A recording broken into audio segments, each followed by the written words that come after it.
You know, and I'm no sniper, but you're out there hanging out with those guys and you get that sniper's ear pretty quick because they say, "Oop, hear that? That's what that is." And so I've got my back to Charlie about, I don't know, less than 10 meters off to his right. And my area of responsibility, just we had a lot of people coming up some staircases there, and it was starting to fill in. And so I was watching that, and I remember I heard the gunfire, and then I don't know if you've heard this, but I heard that bullet slap him. And so so you hear two sounds actually. And so you hear the actual shot, and then you hear the bullet hit him in the neck, like you hear it. And so in my head, I had an attribution to that. Oop, I know what that is. And so I turned, and when I turned, started running, that's when Dan grabbed him. And I mean, this is a live fire event. It's not, everybody thinks in hindsight, well, this is a one-shot assassination.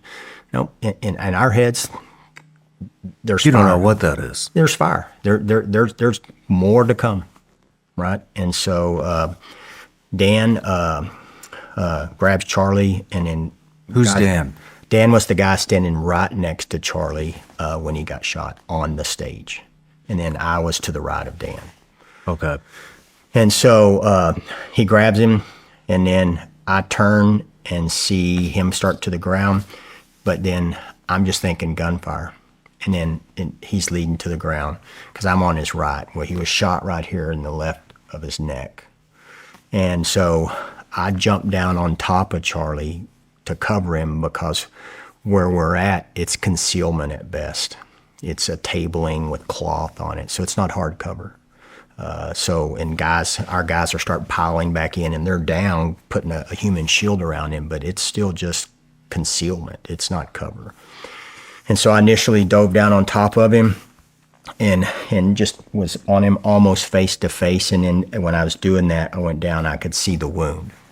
And so I immediately shoved my hand into the wound to stop the bleeding, just trying to find the pressure. And it was coming out still. And I'm on top of him, like close. And it was still coming out enough that it squirted through my fingers and I could taste it on my lips. And so I was like, man, this is a bad wound, right? And so I was just pushing that. I know when you look at the clock, I was on him within 5 seconds and had my hands in him. And then I don't know when I put the first piece of medical on him. It was sometime after that. Because I carry it right here. And that's why you carry it on you. You got to have it there. So, but then I remember pulling back away and thinking, damn, this is bad. Like it's coming out. And I don't remember saying this, but the guys told me, and you can kind of see it on the video. I said, prep the car. And I just prepped, and you see the two guys just take off. And that car's prepped in position, but what I mean, doors are open, yeah. I mean, the whole deal. And then so we're doing pressure control there, and it's a carotid artery, so you can't put a tourniquet on it, obviously. And in my head, I'm like, pack, pressure, pray, man. These are what you can do for that wound. But then, so I'm on top, and then I told the guys, we got to exfil. We're all out here in the open. We're trying to give wound care, and we got to get off this X, right? And so, but I just said, we're exfilling.